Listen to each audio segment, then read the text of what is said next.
I think my boyfriend has been using me as a side piece for the last 2 years while he's been living with his ex the whole time. I mean, he told me he moved out of their shared space, but he gets all defensive and refuses to bring me over whenever I ask to see his new place.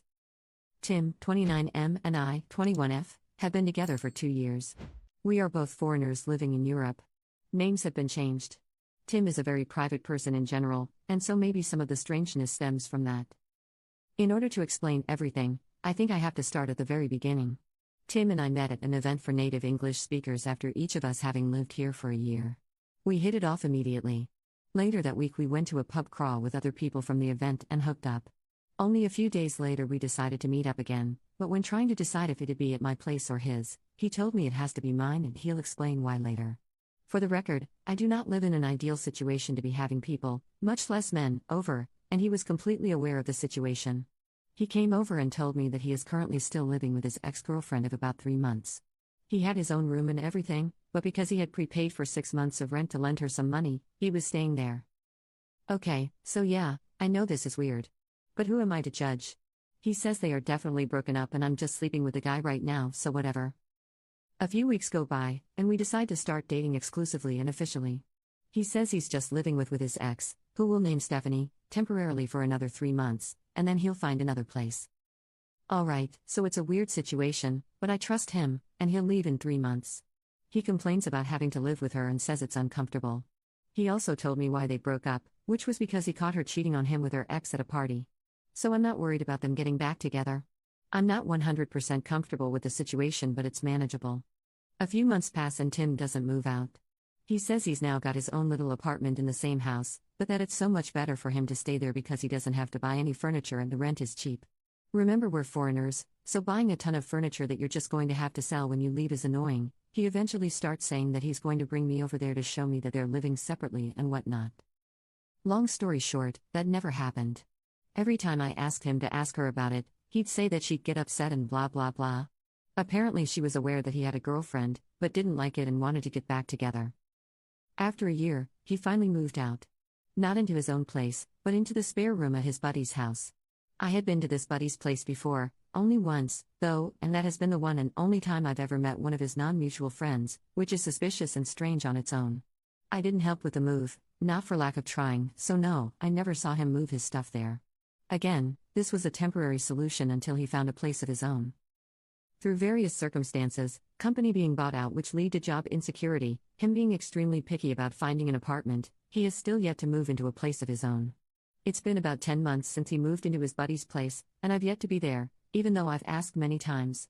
He always says yes, but then later says that he doesn't want to intrude or be a nuisance, etc. So essentially, I've never seen where he lives. Those things, along with me never having met his friends or Skyped with his family, are the underlying basis for my suspicion, but here's where the real stuff comes. Last night, when I couldn't sleep, I went Facebook stalking. I searched for tagged photos of Tim because I know he's weird about his Facebook and doesn't let tagged pictures and posts show up on his wall.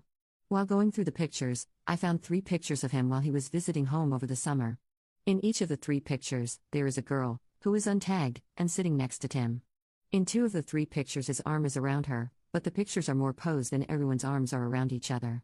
2 of the pictures are with friends, so I figured she's a friend from home, no big deal.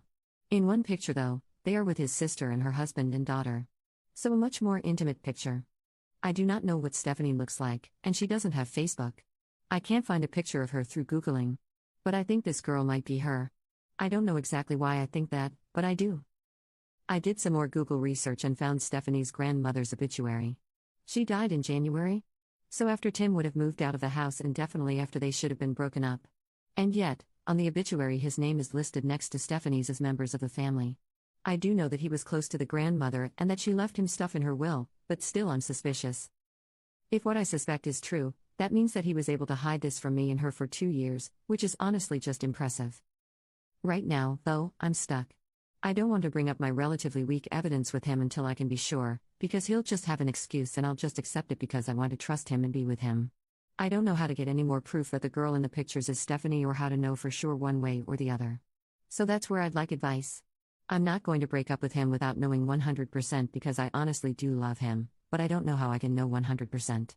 Any advice or help is appreciated. Although please be constructive.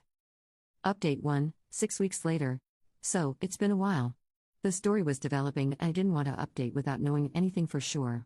I never expected my post to get so much attention, and minus the few comments and PMs about being a slut, I really appreciate all of the input everyone had, and I read every single comment and message. So first off, thanks to everyone. As many people suggested I do, I started with a conversation with Tim, where I made very clear how much the whole situation bothered me and why it was an issue for me. I tried to show him things from my perspective and tried to make him understand why I was so upset. He said he understood and apologized profusely. He cried and I cried. He said it was never his intention to hurt me and that he hadn't realized this had been such a large issue for me, and that he had been selfish about it. He said it was all going to change and that I would meet his friends and see where he's staying, and get to Skype with his family, etc. etc. He said I was the most important part of his life here and that he can't imagine his life without me in it. He said he wants to find an apartment for us to live together and that when I'm done with school, he wants to go back home together for good. He also told me that the girl in the pictures was an old family friend, and that he was in the obituary because he still is close with the family and they still wish I was a part of the family. I decided to wait and see if he actually held up his end of things this time, and so we made up and all was well. What I didn't mention is that during my snooping phase before this conversation, I found the phone number to the landline where Stephanie lives and decided to give it a call asking for Tim. Stephanie's dad answered, and when I asked for Tim, he told me to call his cell phone because this was the landline. So, not exactly helpful. Before you guys freak out about the dad thing, the house is like a duplex where the parents have their own half and Stephanie has her own half. This is not uncommon in small villages here.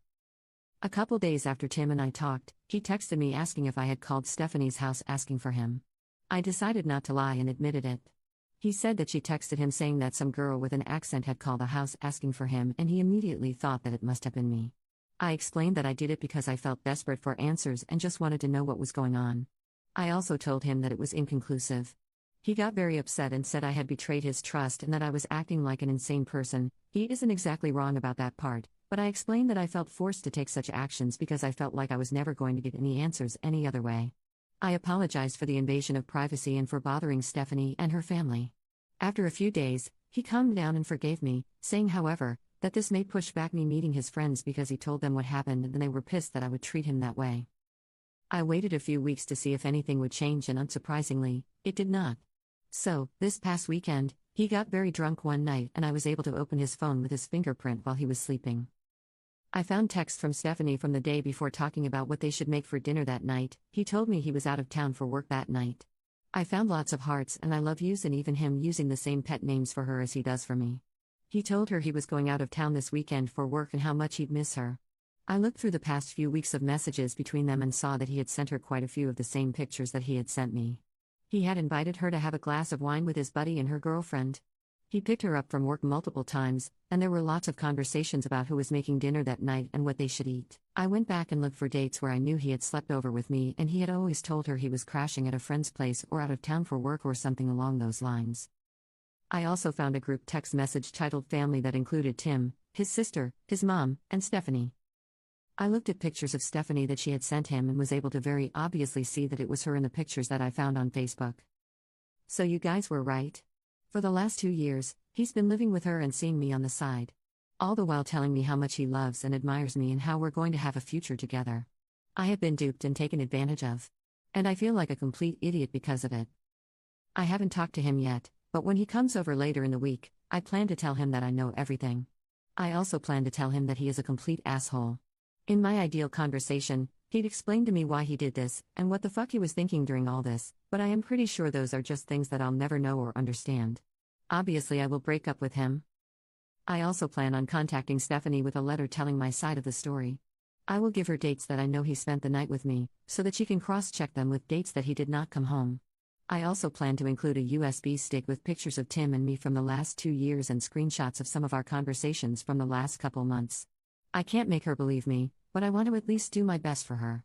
I feel like I owe it to her as a fellow human being to let her know what kind of man she's been with for the last 4 years.